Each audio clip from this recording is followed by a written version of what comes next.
Salut et bienvenue de nouveau dans le labo d'Audrey.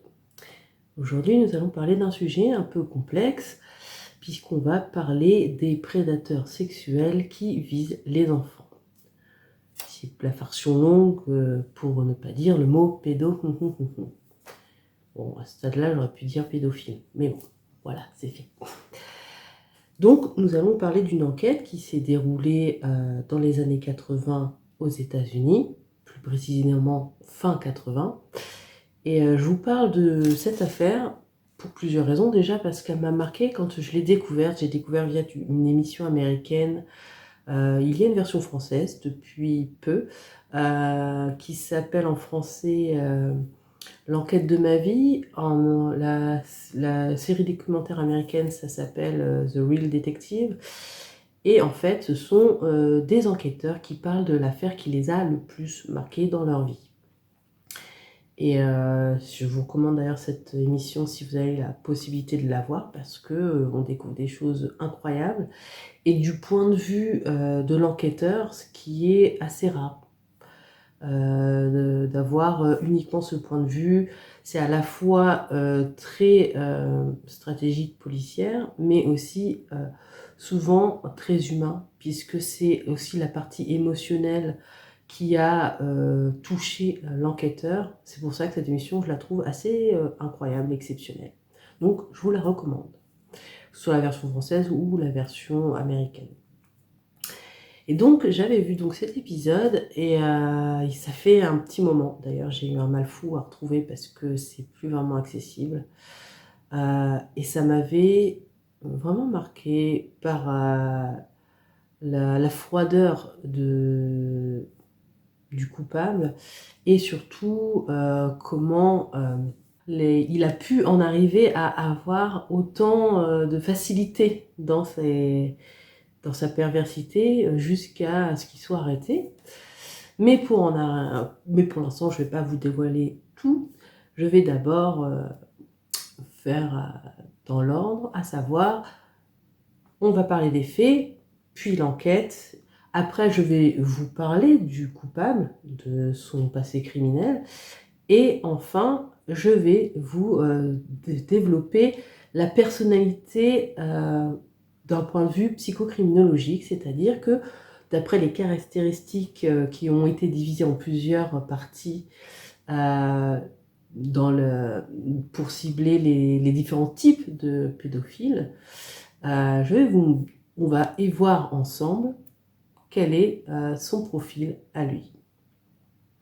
Et tout ça, on va le découvrir juste après le générique.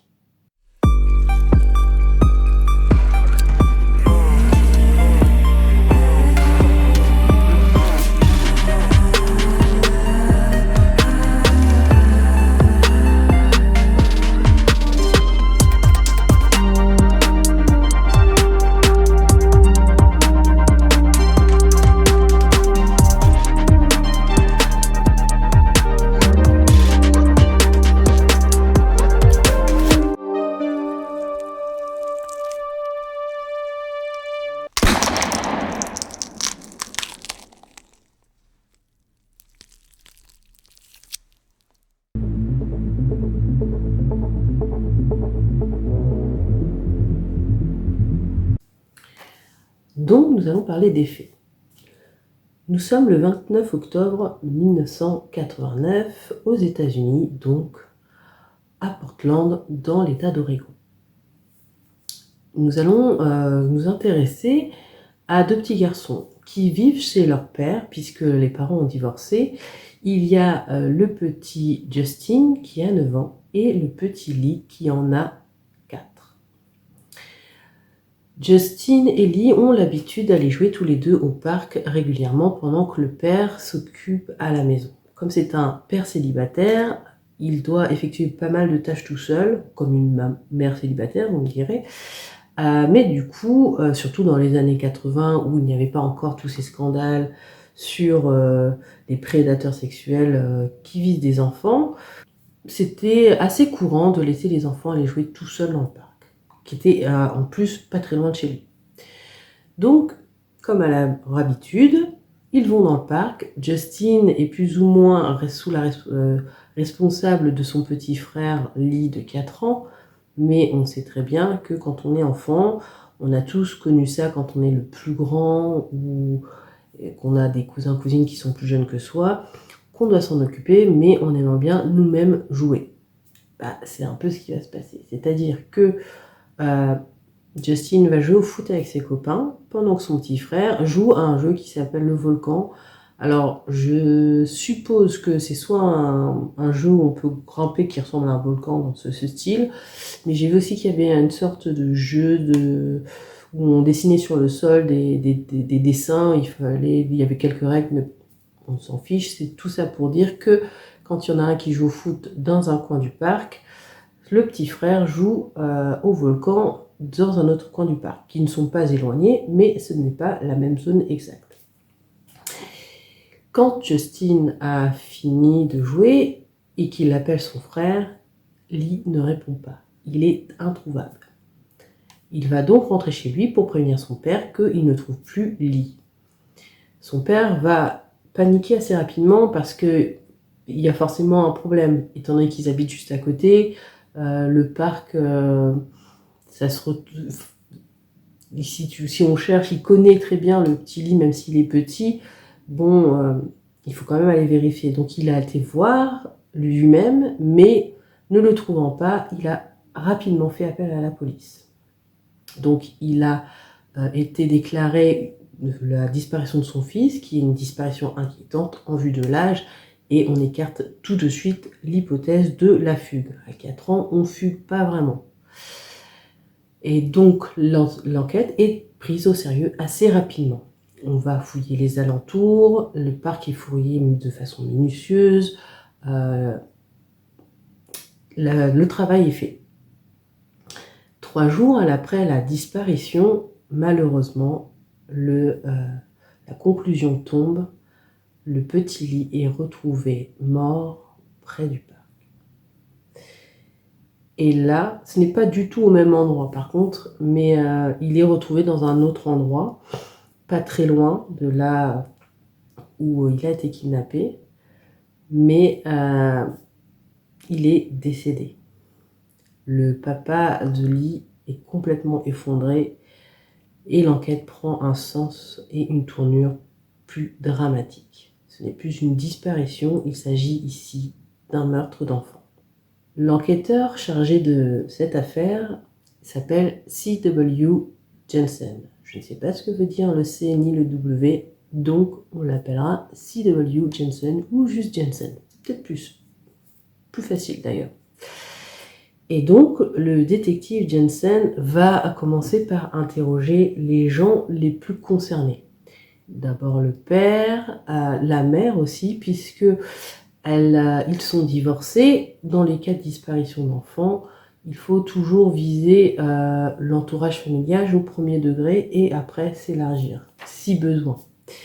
Donc la maman a été interrogée, elle n'habite pas au même endroit, il a été la voir chez elle, et en vue de sa réaction, il comprend assez rapidement que ce n'est pas elle, qu'elle n'est pas impliquée dans cette disparition. Déjà, elle n'était pas au courant. Et puis, elle a un alibi de toute façon. Donc, ce n'est pas le réseau familial qui est concerné. Il va interroger Justin, puisque c'est la dernière personne connue qui ait vu Lee vivant. Il demande ce qui s'est passé en essayant de détailler le plus possible. Justin va expliquer qu'il jouait effectivement au foot avec ses amis, que Lee était dans son jeu du volcan, et qu'à un moment donné, il a vu un monsieur parler avec Lee, et il est allé là-bas, il a crié à Lee qu'il ne fallait pas qu'il parle avec des inconnus, pour aussi que l'inconnu s'en aille. Après que l'inconnu soit parti, il est retourné jouer au foot. Et c'est après, quand il a voulu rentrer, qu'il s'est aperçu que Lee n'était plus là, il avait disparu. Donc voici les premiers éléments concrets de l'enquête. Entre-temps, les résultats de l'autopsie vont remonter et ce que va découvrir le détective Jensen va horrifier ses pires pensées. Effectivement, le médecin légiste lui explique que le petit Lee est mort par strangulation. Il a des marques de lien, à la fois sur le cou, mais sur d'autres parties de son corps. Et sa mort a été particulièrement lente en vue de la strangulation, mais elle est plus lente qu'une simple strangulation. Peut-être qu'il y a eu insistance sur cet acte. Et d'autres éléments vont révéler que le petit a été abusé. Donc, à partir de ces éléments, le détective Jensen va pouvoir émettre un premier profil. Il sait qu'il cherche un prédateur qui cible donc les enfants d'un certain âge. Après, la tranche d'âge peut s'élargir, mais en tout cas, ce sont des enfants, des garçons, mais peut-être pas que. Généralement, ça cible toujours le même sexe, mais pas tout le temps. Ensuite, il se rend compte qu'il y a plusieurs scènes de crime. Il y a d'abord le lieu où a été kidnappé le petit Lee. Ensuite, il a été amené quelque part, on ne sait pas où, mais c'est une deuxième scène de crime, là où il s'est passé tout ce qui s'est passé et où le petit est décédé, et là où le corps a été déposé, qui est une troisième scène de crime, l'enquête a révélé que ce n'est pas là où il a été tué, puisque les éléments autour prouvent qu'il n'y a pas eu d'agression sur les lieux. Le corps a juste été déposé sur place. Ces éléments lui font comprendre que c'est quelqu'un qui est organisé. Quand quelqu'un est organisé, un prédateur organisé de cette sorte, ça implique la plupart du temps que c'est quelqu'un qui n'en est pas à son premier coup. Il sait ce qu'il fait, il a le sang-froid nécessaire pour savoir ce qu'il fait, donc il doit forcément avoir déjà agi auparavant. Donc le détective Jensen va chercher dans les archives s'il n'y a pas un prédateur qui ait le même profil, en regardant les anciennes enquêtes, plus ou moins récentes. Et c'est en cherchant justement ce genre de cas similaire qu'il va tomber sur un double homicide. Effectivement, 2 mois auparavant, une autre enquête s'est ouverte sur un drame familial horrible. 2 frères d'une même famille, la famille Neer, ont été retrouvés morts poignardés. Il s'agissait de Cole, 11 ans, et de Williams, 10 ans. Ces 2 petits garçons ont été retrouvés dans les mêmes circonstances. Même s'ils n'ont pas été tués de la même façon, les corps ont été disposés de la même façon. C'est-à-dire que, en plus de ça, il y a plusieurs scènes de crime. Comme pour Lee, il y a une scène d'enlèvement, une scène où les abus et le meurtre ont lieu, et une scène de dépôt des 2 corps, pour le coup. Donc ça fait une première similitude. Ensuite, c'était il y a 2 mois, dans la même zone géographique. Ça fait beaucoup de coïncidences. Il est assez rare que 2 prédateurs agissent dans une zone si restreinte, dans un temps si restreint, de la même façon. Même genre de profil, c'est assez rare. Donc, c'est pour ça que le détective Jensen s'intéresse de près et voit tout de suite une connexion à ces 2 enquêtes. Et autre élément, des liens ont été utilisés ici aussi. Pas pour étrangler, mais pour attacher les 2 garçons. Les lacets ont été utilisés pour attacher les 2 garçons dans les mains dans le dos. Donc, le détective Jensen en parle au détective qui s'était occupé de l'affaire Neer. Mais celui-ci lui répond « c'est pas possible ». C'est pas possible déjà parce qu'on a déjà un suspect. On l'a bouclé, il va y avoir son procès et il risque de tomber. Donc c'est pas possible que ce soit les pires. De toute façon, le mode opératoire n'est pas le même. Votre victime a été étranglée, nos victimes ont été poignardées. Ça n'a rien à voir. Je vous conseille de continuer votre enquête dans une autre direction. Une façon polie de dire vous vous plantez, je ne m'intéresse pas à ce que vous me dites.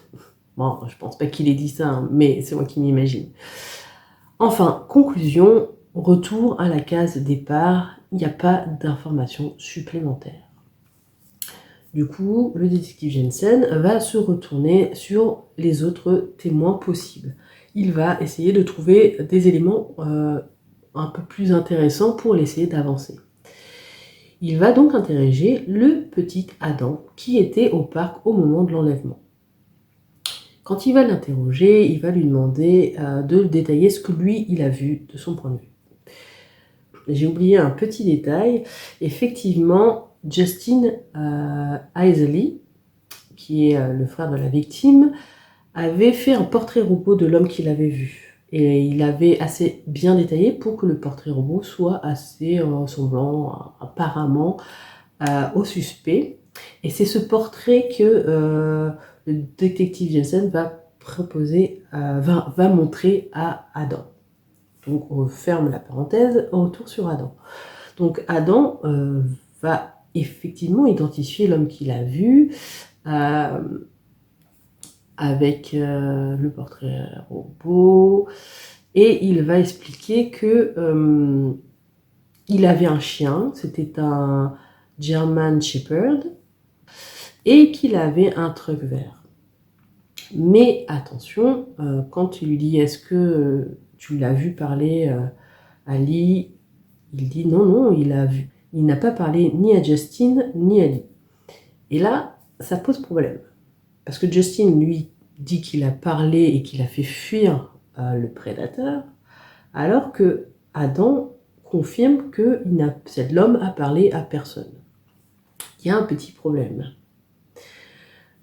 Du coup, il réfléchit et il se dit « Adam n'a aucune raison de mentir sur cette affaire, il n'est pas concerné directement, donc pourquoi mentirait-il » Alors que Justin peut avoir plusieurs raisons. Donc, il va retourner chez la famille Isley et il va demander de nouveau à Justin de lui réexpliquer en lui précisant que Adam lui a donné une autre version des faits. Et là, Justin va craquer. En fait, il va avouer qu'il a menti. Il a menti tout simplement parce qu'il culpabilisait. Il avouera qu'il a fait croire à son père qu'il avait fait peur au monsieur pour qu'il s'enfuit, parce qu'il ne voulait pas avouer qu'il n'avait pas surveillé correctement son petit frère. Il a 9 ans, c'est normal. Mais pour un enfant de 9 ans, quand on vous met une responsabilité telle qu'elle et que ça se passe mal, l'enfant, il est forcément rongé par la culpabilité. Et c'est là aussi qu'on peut voir que dans n'importe quelle enquête, il y a plusieurs raisons pour qu'un témoin mente. Il y a d'abord la raison la plus commune, celle où la personne est liée de près ou de loin à l'affaire et au crime et donc ne veut pas que l'inspecteur connecte ce lien pour ne pas être impliqué, à tort ou à raison. Mais il y a aussi les autres raisons. Lorsque on est concerné parce qu'on connaissait la personne et que l'on culpabilise de ne pas avoir fait ce qu'il fallait pour que ça ne se passe pas de cette façon. C'est le cas de Justin.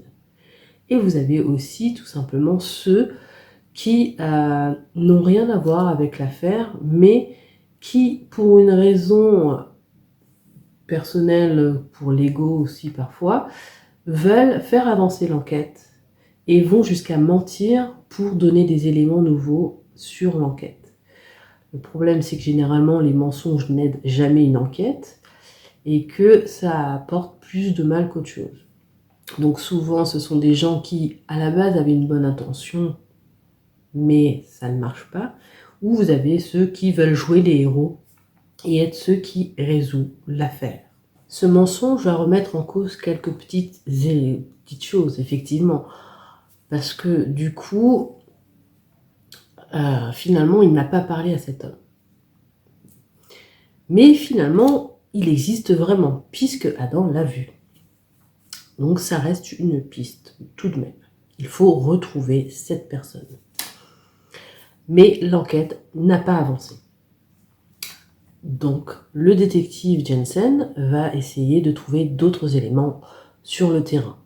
Il retourne au parc et essaye d'observer la scène pour voir s'il n'aurait pas loupé quelque chose. Et effectivement, il va se rendre compte que juste en face du parc, il y a une banque.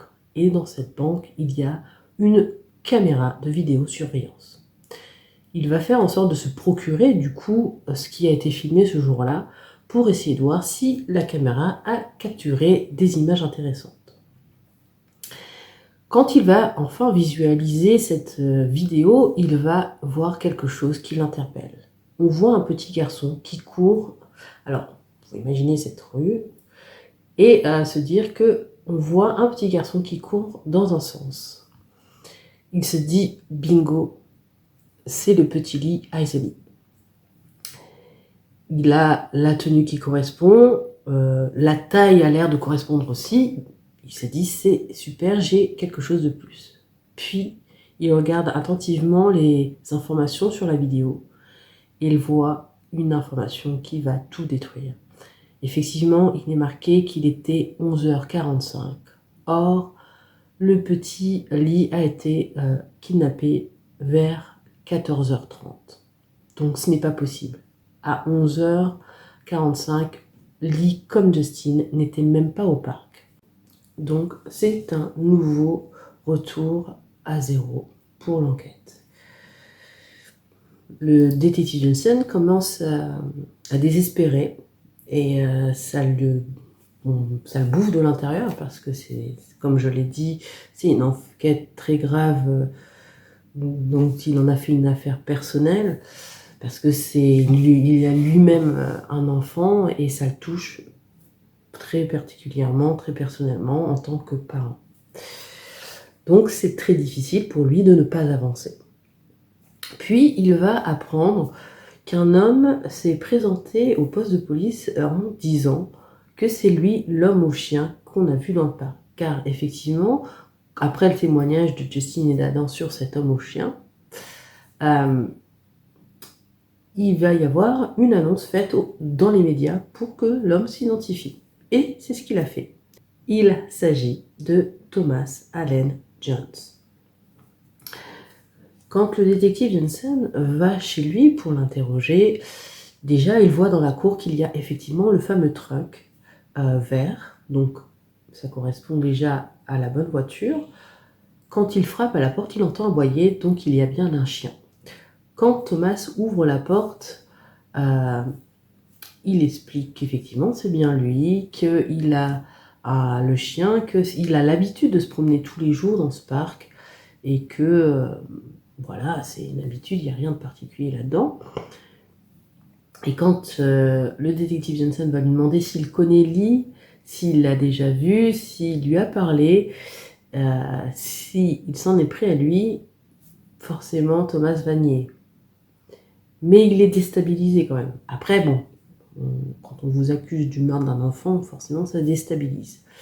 Mais il est déstabilisé d'une façon particulière. Et quand le détective Johnson va faire des recherches sur cet homme, il va se rendre compte que Thomas a un casier judiciaire lui-même chargé. C'est un prédateur qui s'attaque à des enfants. Donc il a quand même le profil idéal, si je puis me permettre. Mais il n'a rien contre lui. Donc pour l'instant, ça reste un suspect très intéressant, le suspect numéro 1. Mais il faut continuer l'enquête parce qu'il n'a absolument rien contre lui concret. Il n'y a qu'un témoignage vague. Le seul témoignage en plus qui est raisonnable, c'est celui d'Adam qui dit qu'il l'a vu dans le parc avec son chien, mais comme le précise Adam, il n'a même pas parlé ni à Lee ni à Justine. Donc pour le moment, ce n'est qu'un homme qui s'est promené dans le parc avec son chien, dont a priori il aura l'habitude d'aller, et qui effectivement a un casier judiciaire de prédateur, mais ça ne veut pas dire que c'est forcément lui le coupable dans cette affaire. Et c'est là que ça reste quand même une avancée, mais il y a un blocage quelque part. Il faut trouver plus des preuves. Puis, un de ses collègues, au détective Johnson, va lui dire qu'il faut qu'il revisualise cette vidéo de caméra surveillance de la banque.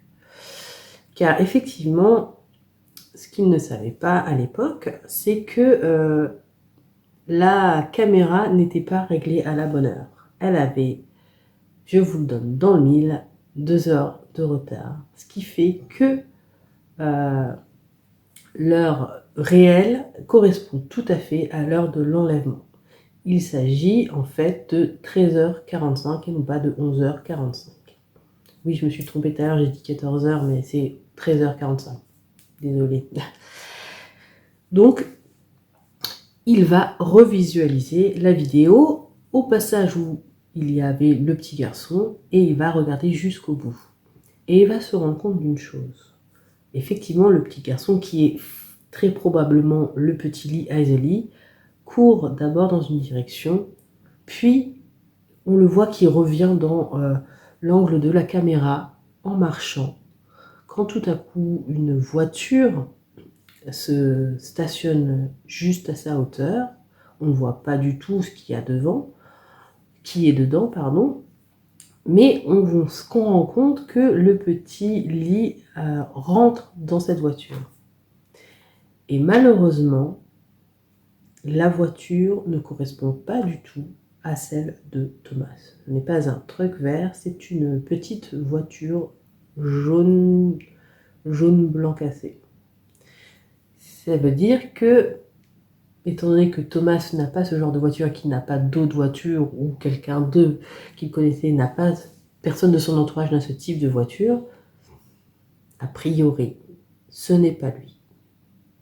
Il a le profil pour, mais ce n'est pas le bon prédateur. C'est pas un mec qui devrait forcément être en liberté, cependant, on ne peut pas lui mettre sur le dos ce crime. Et surtout, ça veut dire que le vrai coupable court toujours.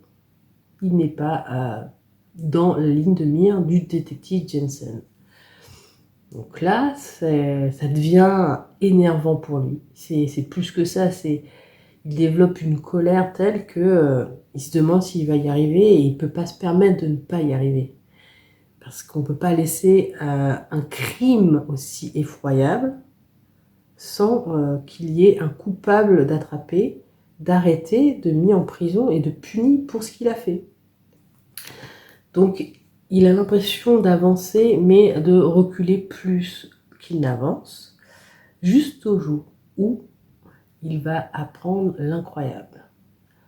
Le détective qui a enquêté sur les frères Neer va le contacter en lui disant que il y a un suspect et qui vient d'être arrêté pour des faits quasi similaires et qui pourrait correspondre à son suspect pour son enquête à lui. Donc Jensen se déplace dans ce fameux poste de police. Quand il arrive sur place, on lui explique brièvement les faits. Les faits sont les suivants. Un homme qui s'appelle Wesley Alan Dodds a été arrêté parce qu'il était dans un cinéma qui se situe à 12 miles de Portland, de là où il habite. Non, de Vancouver, pardon. Et dans ce cinéma, il essaie d'enlever un petit garçon de 6 ans. Effectivement, quand le petit garçon veut aller aux toilettes, il se fait aborder par Wesley, qui essaie de l'emmener de force à l'extérieur du cinéma. Sauf que le petit garçon ne se laisse pas faire, il va crier et ça va alerter des gens, notamment dans ceux qui travaillent dans le cinéma. Suite à cela, le petit va être sécurisé, mis à l'abri, pendant que Wesley va fuir le cinéma. Il va dans sa voiture et s'en va. Cependant, il tombe en panne. Sa voiture n'avance plus à seulement quelques mètres du cinéma. Et pendant ce temps-là, le beau-père du petit garçon qui a failli se faire kidnapper a été mis au courant de ce qui vient de se passer.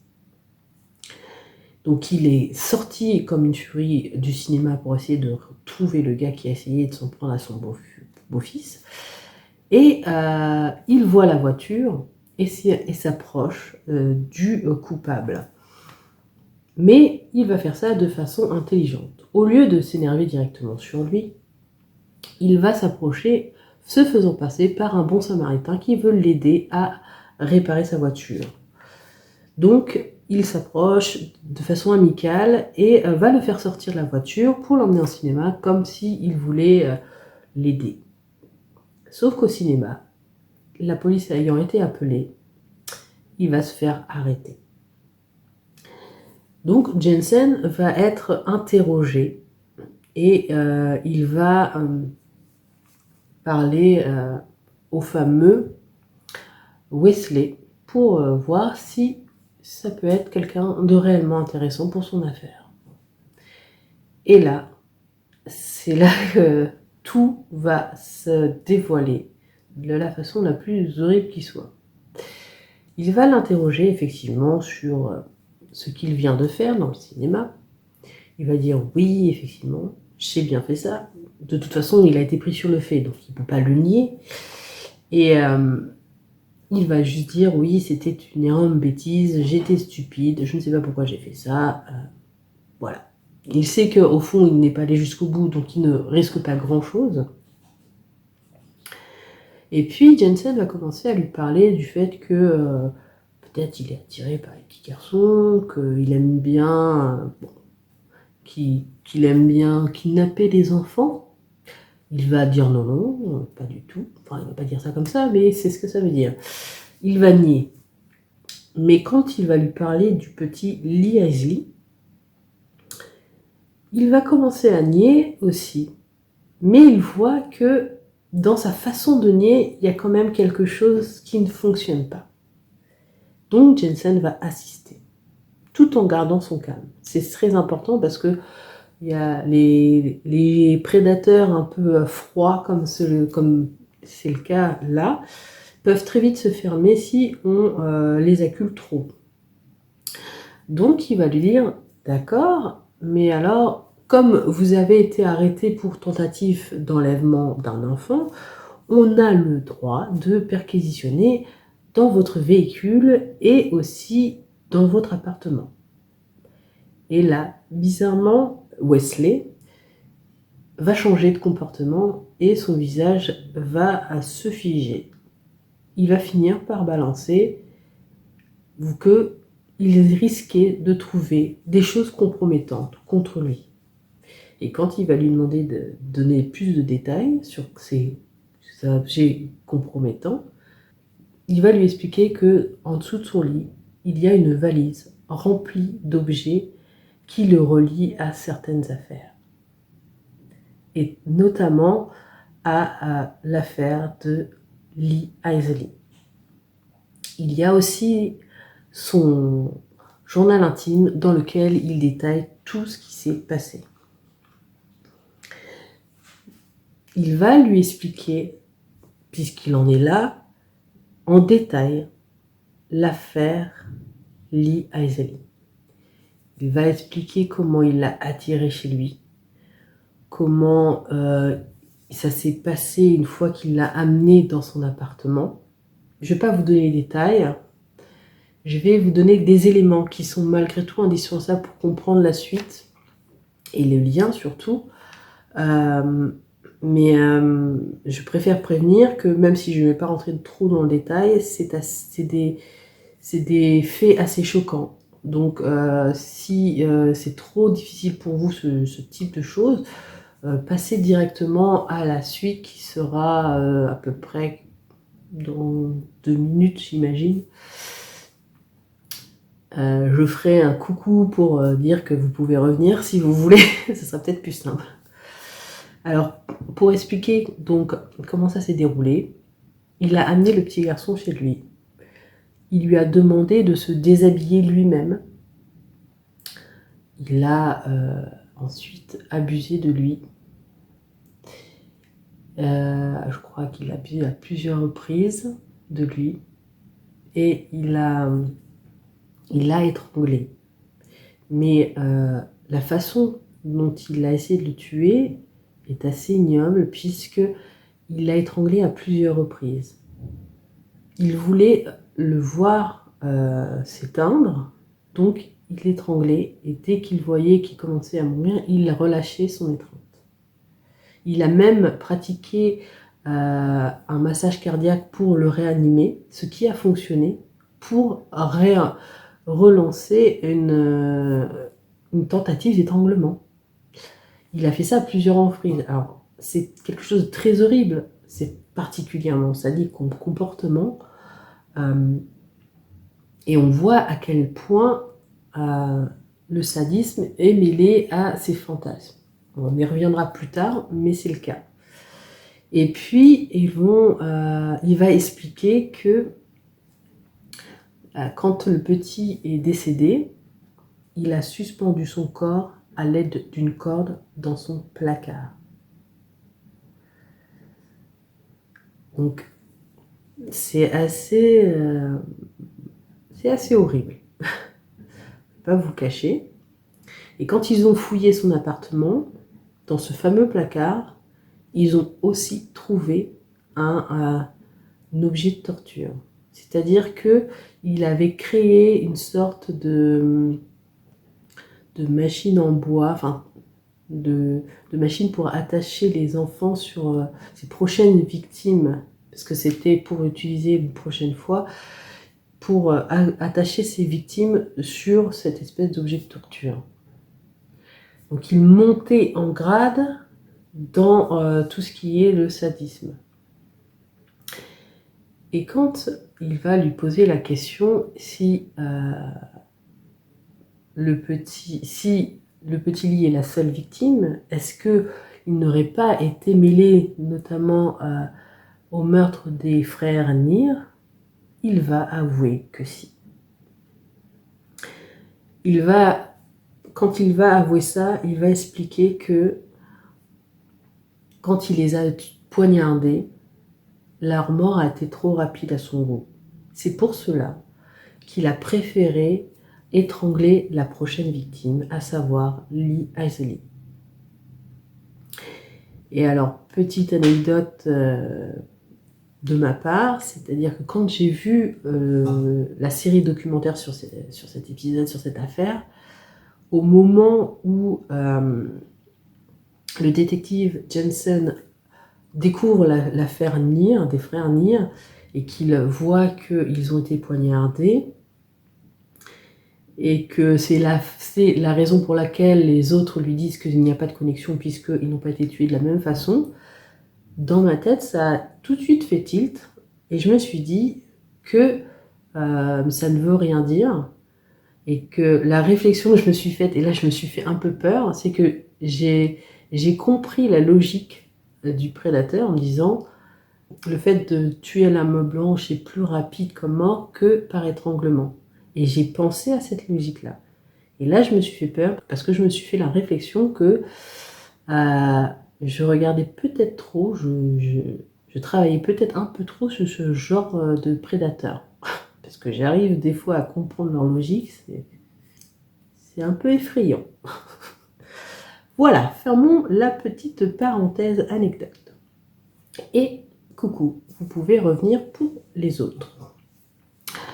Donc voilà, nous avons un prédateur qui a été arrêté pour une tentative d'enlèvement et qui s'avère être responsable de la mort du petit Lee Isley, mais aussi de celle de Cole et Williams Near.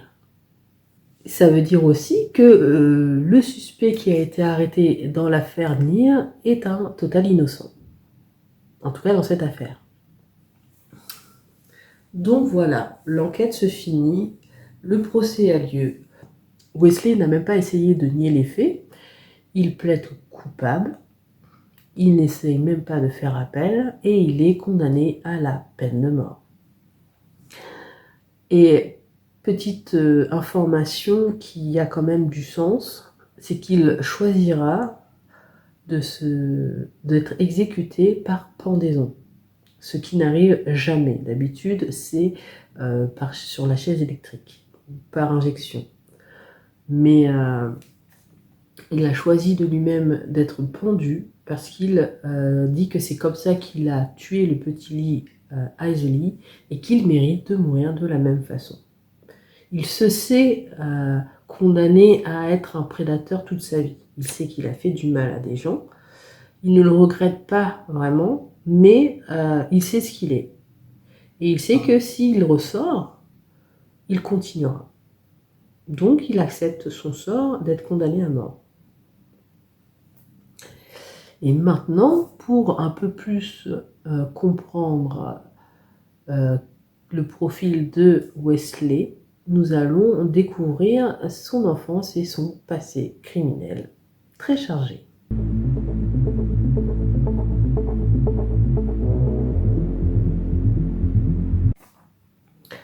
Donc Wesley Alan Dodd est né le 3 juillet 1961. Il a 2 parents et un petit frère. D'ailleurs, petite anecdote sur le petit frère, en 2016, celui-ci sera arrêté pour abus sexuel sur une fille de 13 ans. Voilà. Je ne sais pas si c'est la famille. Mais au niveau des enfants, bon, c'était pas le jackpot.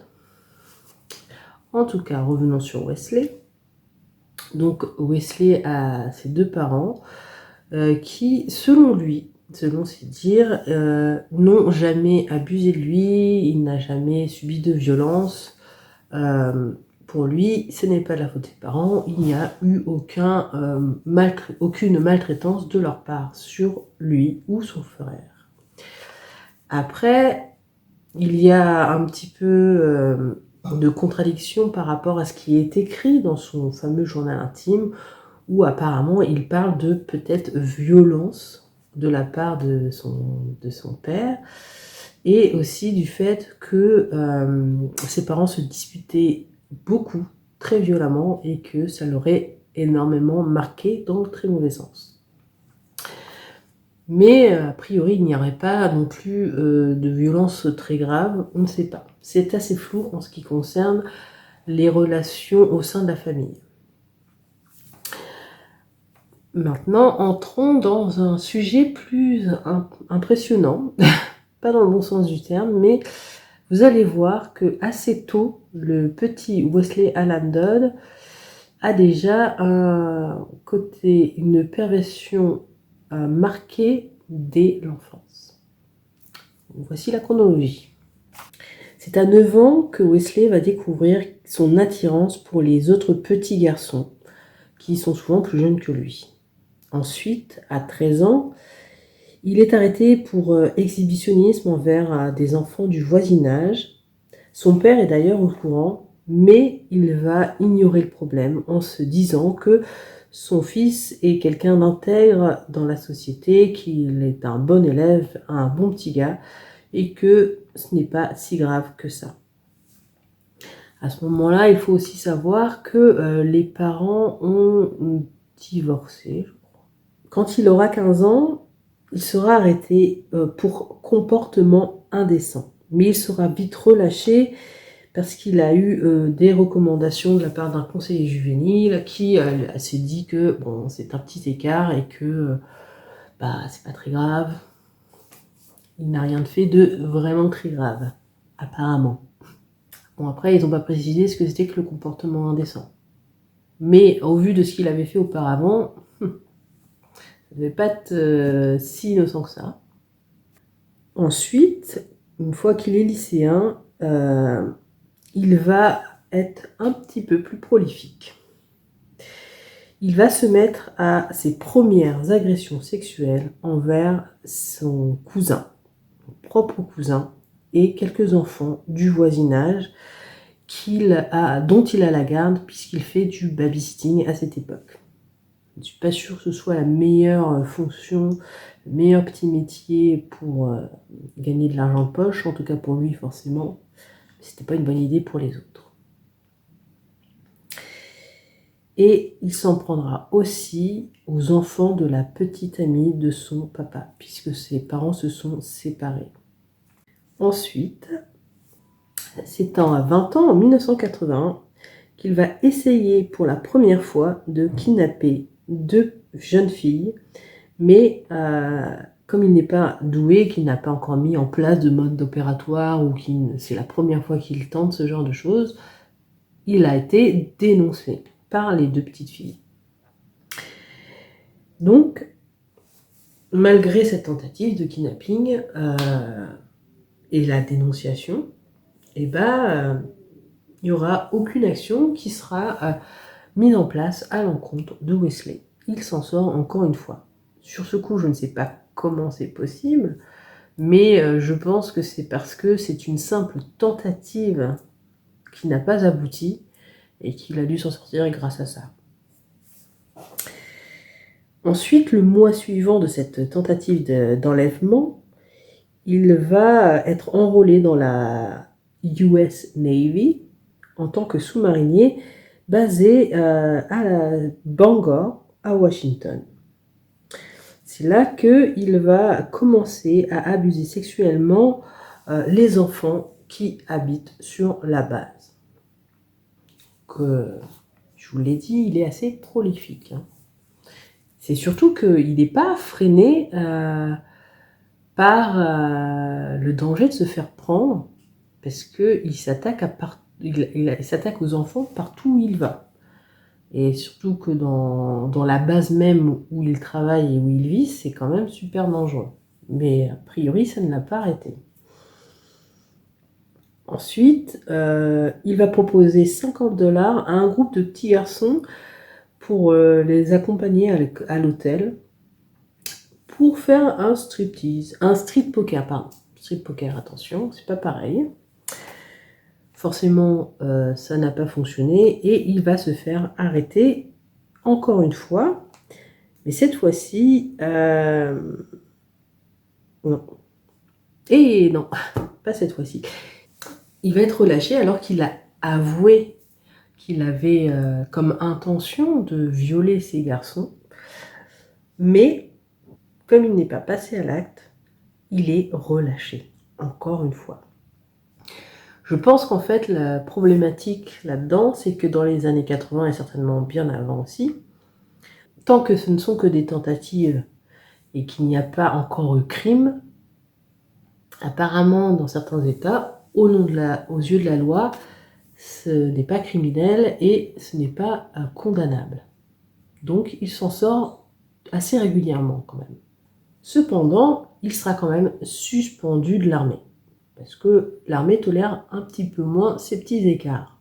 C'est à partir de là que Wesley va décider de dédier sa vie, je pense que c'était déjà le cas avant, mais il va décider de dédier sa vie à son statut de prédateur d'enfants. C'est-à-dire qu'il va choisir à la fois son lieu de vie, son lieu de travail, selon s'il peut s'approcher à un maximum d'enfants. Du coup, il va enchaîner les petits boulots du type un fast-food, un charity truck driver, c'est dur à dire. Si j'ai bien compris, ce sont des camions qui distribuent aux gens les plus pauvres alors ça dépend en fait des centres de charité, mais ça peut être des livres, ça peut être des jouets, mais c'est surtout pour les enfants en fait, et leur éducation, et qu'ils puissent avoir des choses dont les parents ne peuvent pas acheter pour qu'ils s'amusent aussi. Et aussi, il va aussi décider d'aménager dans un groupe de logements consacré normalement aux familles. En tout cas, il y a énormément de familles avec des enfants qui vivent dans cet immeuble et dans ce quartier. Donc là, on voit que effectivement, toute sa vie est régie par ce besoin, cette pulsion qu'il a de prédateur sexuel d'enfants. C'est dans ce complexe immobilier qu'il va de nouveau abuser des enfants du voisinage. Il y a pourtant des parents qui sont au courant, qui vont protéger leurs enfants en retirant, en les mettant en sécurité, si vous voulez, mais ils ne vont pas porter plainte. Et c'est difficile de leur jeter la pierre, surtout à cette époque où ça ne se faisait pas. Tout simplement parce que ils ont peur de renforcer le traumatisme de leurs enfants. C'est vrai que justement, je me dis qu'à cette époque en particulier, ce genre d'affaires, on n'était pas encore au point, et même encore aujourd'hui c'est difficile, mais au niveau de la psychologie de la victime, tout ce qui était victimisation des enfants abusés, il n'y avait pas réellement de formation là-dessus. Du coup, je peux comprendre que s'il y avait eu enquête, effectivement, les enfants auraient été obligés de se replonger là-dedans. Et je suis pas sûre qu'on les aurait bien protégés au niveau de leur traumatisme. Donc, oui, je peux comprendre cette démarche. Mais malheureusement, ce choix de ne pas porter plainte, ça laisse libre cours à Wesley. Et ça va donner ce que l'on sait à 3 meurtres d'enfants. Ensuite, à 26 ans, en 1987, il essaie d'attirer un jeune garçon dans un immeuble désinfecté. Ça ne va pas fonctionner, il va être de nouveau arrêté par la police. Et son passé de délinquant sexuel va préconiser quand même 5 ans de prison. Donc cette fois-ci, c'est pris au sérieux. On va se dire que c'est un réel prédateur, qu'il ne va pas s'arrêter, qu'il a déjà des antécédents assez importants. Donc là, on préconise quand même de la prison. Bon, c'est 5 ans, mais c'est aussi, comme je le disais auparavant, c'est simplement parce que ça n'a pas fonctionné les autres fois où il a été... À chaque fois qu'il a été arrêté, en fait, c'est quand il n'a pas réussi, la plupart du temps. Ou alors les gens n'ont pas porté plainte, donc c'est pas resté. Donc c'est pour ça que on préconise que 5 ans. Seulement, il ne va pas être en prison. Il sera seulement placé en probation et aura une obligation de consulter et de suivre une thérapie. Voilà. Donc, pareil, il n'est pas réellement condamné à quoi que ce soit et il continuera, puisque c'est un peu le profil, on verra plus tard, d'une personne qui ne peut pas s'arrêter. Il n'est pas du tout, il n'a pas du tout le profil de ces prédateurs qui peuvent se réintégrer, qui peuvent, après un suivi thérapeutique intense, peut-être être réhabilités. Il y en a quelques-uns, hein, ça existe, mais pas dans ce cas-là, vraiment pas. Et enfin, à 28 ans, donc en 1989, on connaît bien cette année-là, l'année fatidique des triples meurtres, Wesley va décider de déménager près du parc David Douglas à Vancouver. Parce que forcément, qui dit parc dit enfant. Et d'ailleurs, il sera arrêté à plusieurs reprises pour agression d'enfants. Mais voilà, à chaque fois, n'est pas condamné. Et tout ça nous mène à savoir qu'il y a environ une 50aine d'enfants victimes de ce prédateur. Et encore, à mon avis, il y en a plus, étant donné que, vu comment elle a été prolifique très tôt, toute sa vie, ce sont les seules victimes connues. Et c'est fait 50, ça fait déjà beaucoup, vraiment énormément de victimes. Et elles sont, la tranche d'âge se situe entre 12 et 2 ans quand même. C'est assez large comme panel d'âge, mais bon, voilà. Tout au long de sa vie, il aura fait quelques petits séjours en prison, mais finalement, c'était des séjours assez brefs. Ça ne l'a pas empêché de recommencer à chaque fois. Et comme quasiment une fois sur deux, il s'en sortait, bah finalement, ça ne l'a pas du tout freiné dans sa démarche de prédateur. Et malheureusement aussi, à force de s'en sortir et d'avoir une sorte d'histoire criminelle en tant que prédateur d'enfants, mais dès l'âge de 13 ans, maintenant il en a 28, donc quasiment 30, il a passé plus de la moitié de sa vie, quasiment les 2 tiers, enfin il a passé les 2 tiers de sa vie en tant que prédateur. Forcément, ses fantasmes ont évolué et ont amené à des fantasmes sexuels de plus en plus violents et sadiques. Et ça, c'est ce que nous allons découvrir et déterminer dans la dernière partie qui va parler plus psychocriminologie.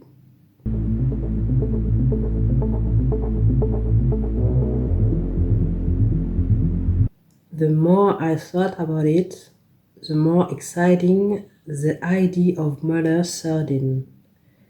I planned many ways to kill a boy. Plus j'y pensais, et plus j'étais excitée à l'idée de tuer. J'ai planifié un nombre incalculable de façons de tuer un garçon. Ce sont les mots de Wesley Alan Dodd, et je trouve qu'elles sont assez représentatives de son profil de prédateur. Dans la psychocriminologie, on a, pour une question de simplification et surtout, c'est pour arriver à avancer, il y a souvent des formes de classification assez complexes qui sont, on pourrait penser que c'est paradoxal parce que effectivement chaque prédateur a un profil particulier et que on ne peut pas mettre tout le monde dans des cases, même dans les cas de criminels. Et c'est vrai. Seulement, à force d'analyse et sur plusieurs profils différents et d'avoir étudié plusieurs sujets différents, plusieurs caractéristiques plus précisément sont apparues similaires. Et cela a permis de faire une forme de classification de ces prédateurs. Il y en a dans plusieurs domaines, dans les prédateurs sexuels, et là nous allons parler des prédateurs sexuels qui visent les enfants. Cette méthode présente plusieurs axes. Dans l'axe 1, nous allons évaluer le degré de fixation de la pédophilie de notre sujet, ici Wesley Alan Dodd. Je vais vous expliquer au fur et à mesure en quoi ça consiste. Et ensuite, évaluer sa compétence sociale. Parce qu'en fait, selon le degré de fixation de cette pédophilie et les compétences sociales de notre sujet, ça va évaluer une forme de dangerosité. Ça permet de savoir aussi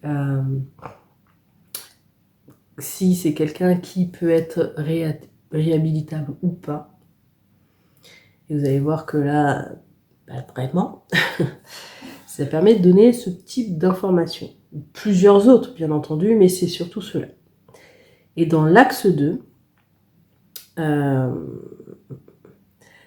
c'est en évaluant la fréquence du contact avec les enfants et les méthodologies pour les approcher et tout le système qui entoure la logique du prédateur, ça permet d'évaluer quel type de prédateur nous avons affaire.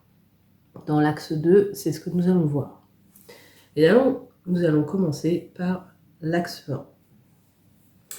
Le degré de fixation. Chez Wesley, nous allons voir, d'après les éléments que nous connaissons, s'il peut être évalué comme fort ou faible. Bon, après, c'est assez facile pour ce cas. Mais nous allons voir ça dans le détail. Le degré de fixation, ça permet d'évaluer la force d'intérêt pédophile chez notre sujet. Et là, nous pouvons voir que l'enfant est le centre de la vie fantasmatique de Wesley, puisque toute sa vie est dédiée à cela. Tous ses choix de vie sont pour ça. Nous allons voir ensemble, d'après les caractéristiques évaluées, si ça correspond à quelque chose, à une fixation forte. Je vais énumérer les conditions qui font qu'il puisse entrer dans cette catégorie et nous allons voir ensemble si c'est vrai ou pas. Le sujet a eu 3 ou plus de victimes sur une période d'au moins 6 mois.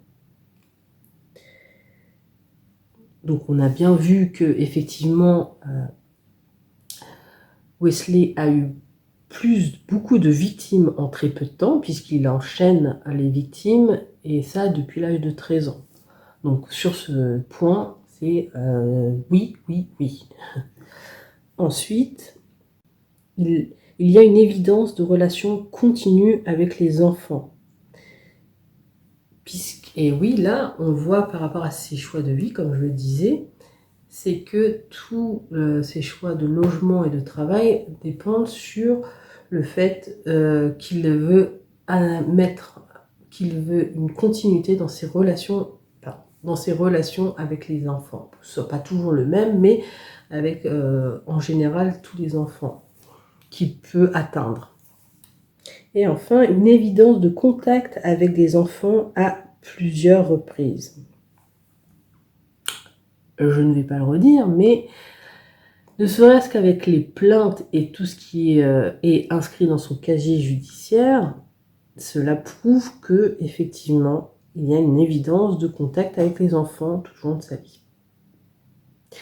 Donc, on peut dire que la fixation chez Wesley, son degré de fixation est particulièrement forte. Maintenant, voyons voir si ses compétences sociales sont tout aussi fortes ou pas du tout. Alors, il a gardé un emploi plus de 3 ans. Malheureusement, on n'a pas ce détail. Mais on voit qu'il changeait régulièrement de travail, qu'il n'a pas forcément cherché à évoluer dans aucun de ses emplois. Tout ce qu'il cherchait, c'était être proche des enfants. Donc il devait rester dans ce travail jusqu'à ce qu'il se fasse virer, j'imagine. Mais comme nous n'avons aucune preuve de ça, pour l'instant, on va marquer un point d'interrogation. Il a des relations intimes avec un adulte, c'est-à-dire que il a une conjointe ou un conjoint. Alors, nous n'avons pas cette information, mais c'est aussi parce que il n'y en a aucune de connue. Il n'y a aucune relation intime avec un adulte qui a été reconnue tout au long de sa vie. Donc, c'est un point d'interrogation parce qu'on n'a pas l'information, mais de ce que l'on sait, apparemment, non.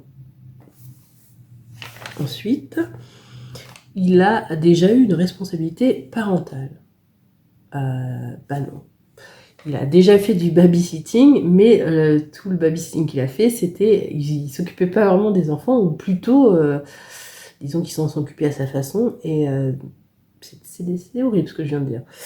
Je m'en excuse. Mais tout ça pour dire que ça ne peut pas compter, ça ne peut pas entrer dans le cadre de responsabilité parentale, puisque il n'a pas fait la fonction pour laquelle on l'a engagé. Donc ça ne rentre pas en jeu. Il n'a jamais eu d'enfant à charge dont il se serait réellement bien occupé. Donc ça ne rentre pas là-dedans, donc on va dire non. C'est un membre actif d'un groupe social sans intérêt sexuel, donc pour les enfants. Et là c'est pareil, ce n'est pas le cas.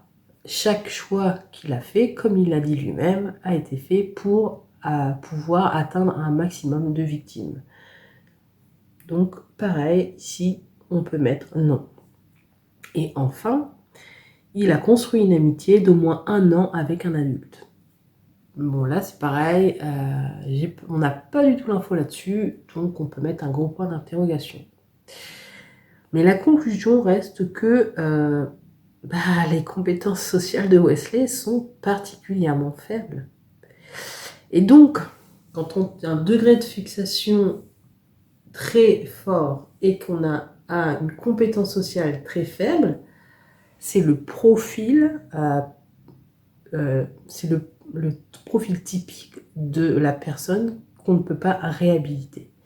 C'est le profil typique de quelqu'un qui ne sortira jamais de son carcan de pédophile et il restera un prédateur toute sa vie. C'est un peu ça que ça traduit. Maintenant, nous allons voir dans l'axe 2 la fréquence de contact avec ses victimes. On sait que c'est fort. Maintenant, nous allons entrer dans le détail. J'ai trouvé 2 profils par rapport aux caractéristiques de chaque niveau. En fait, il y a 6 niveaux, je crois, de prédateurs qui ont été catégorisés dans l'axe 2, selon, comment dire, on va dire que le niveau 1, c'est le profil le plus réhabilitable, on va dire, et que le dernier niveau 6, c'est les pires. Voilà, on va le dire tout simplement, c'est les pires, ce sont les pires.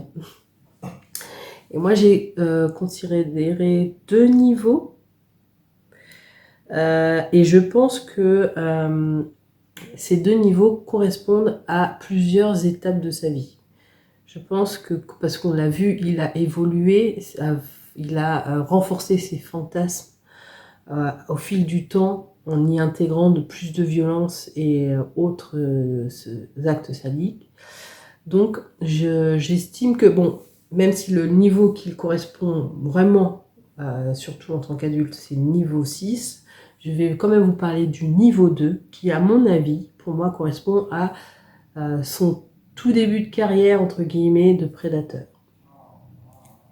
Donc, voici le détail du niveau 2.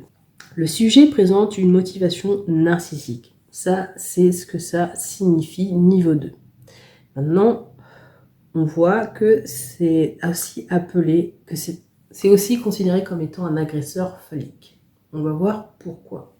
Il est peu préoccupé du devenir de sa victime. Les victimes sont pour lui des objets pour assouvir ses pulsions.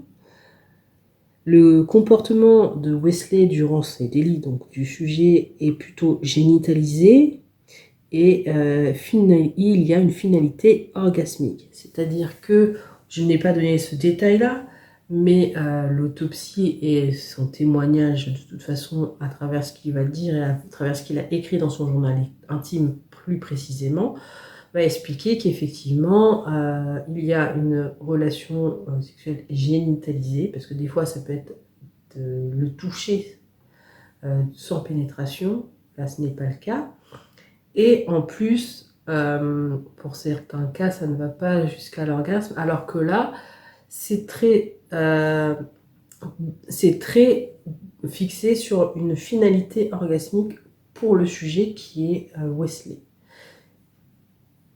Donc c'est un peu cru, mais c'est comme ça qu'il faut analyser les choses aussi. C'est aussi pour ça que la psychocriminologie, c'est complexe, c'est pas forcément fait pour tout le monde. On s'en est rendu compte d'ailleurs quand j'étais étudiante. Au début de l'année, il n'y avait pas autant d'élèves qu'à la fin de l'année. Pas forcément que pour ça, mais je pense qu'en partie ces cours-là étaient difficiles. Voilà. Continuons. Les victimes sont souvent inconnues du sujet. Donc là, c'est principalement le cas, même s'il s'en est pris à son cousin et aussi aux enfants de la petite amie de son père. C'est principalement des victimes inconnues. Il a tendance à exploiter plusieurs victimes simultanément. Donc on l'a bien vu avec les frères Nir. Il était capable de s'en prendre à 2 frères au même moment. Donc c'est confirmé dans cette affaire. Alors, il est plus impulsif, mais très peu planifié. On constate aussi que ce n'était pas planifié. C'est-à-dire qu'il choisit ses lieux de vie et son lieu de travail pour pouvoir trouver ses victimes, mais c'est aussi parce qu'il réagit quand il a une envie, quand il a trouvé sa victime, il agit directement. Du coup, on voit que c'est quelque chose qui n'est pas organisé à l'avance. Il a mis en place au fur et à mesure du temps une forme d'organisation une fois qu'il est lancé, mais ce n'est pas planifié à l'avance. C'est selon sa pulsion du moment.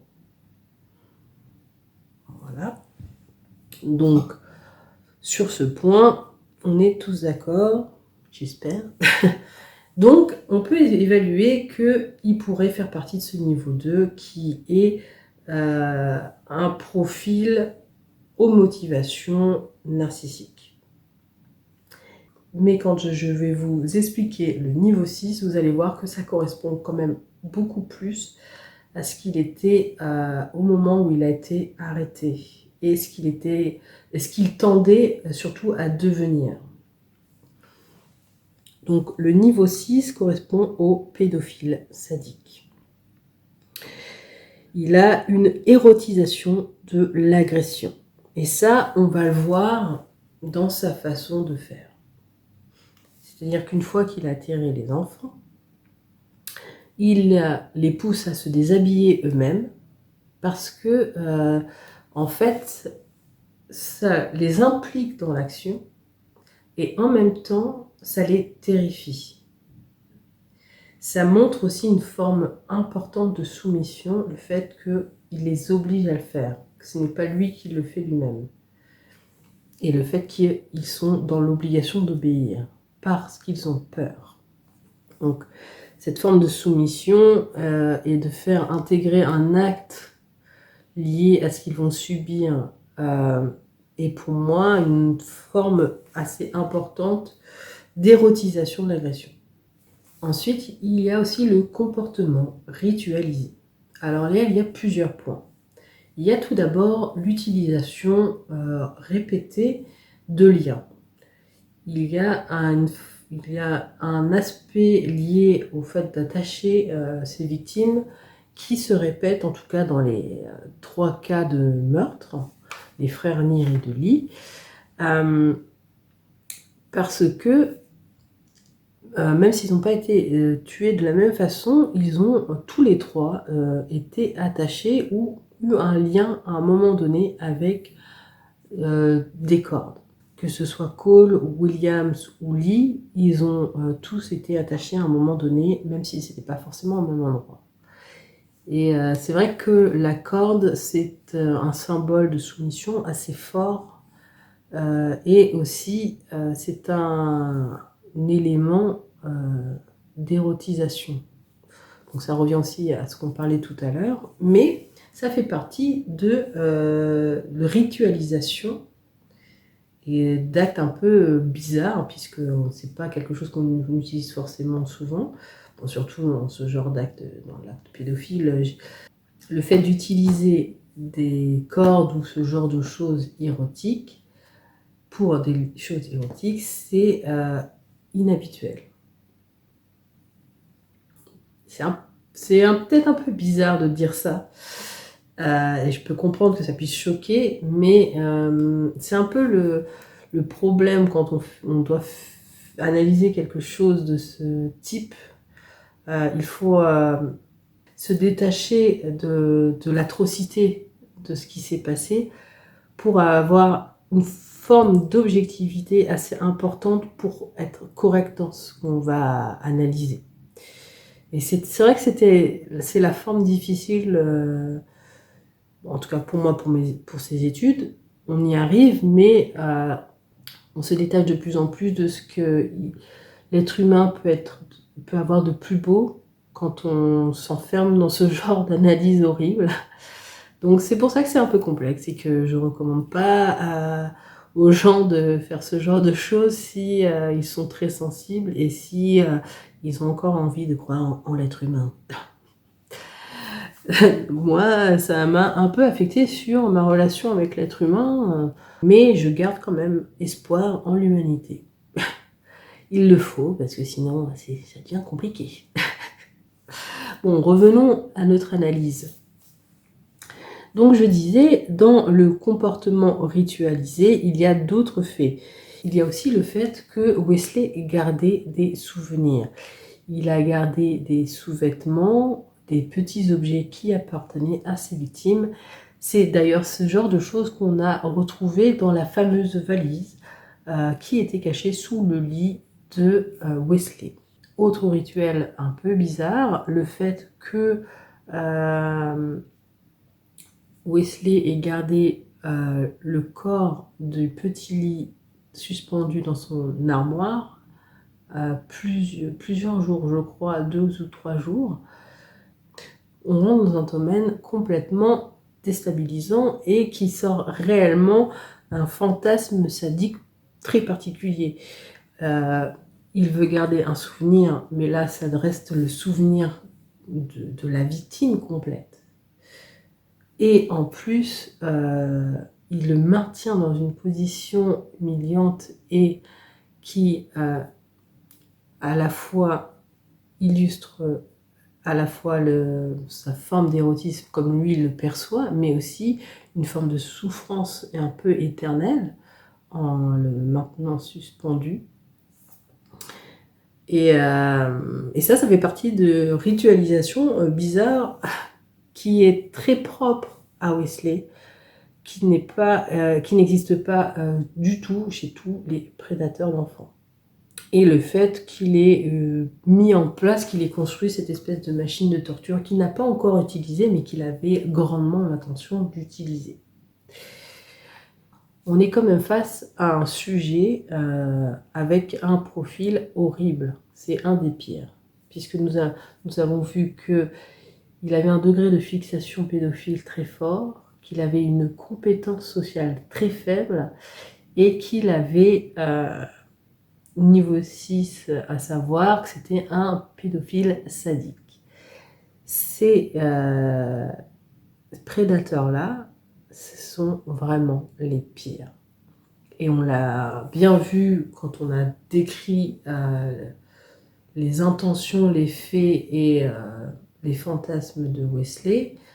C'est vraiment ça. C'est celui qu'on veut pas. C'est le prédateur sur lequel on ne voudrait jamais que nos enfants tombent et qui ne devrait pas exister. Mais malheureusement, dans le monde, il y a de tout et il y a aussi des prédateurs horribles, comme Wesley.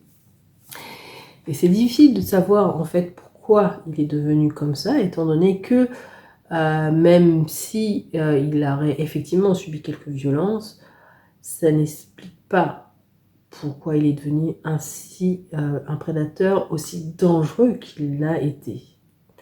Puisqu'a priori, il n'a même pas subi lui-même de violences sexuelles de la part d'adultes. En tout cas, ça n'a pas été découvert.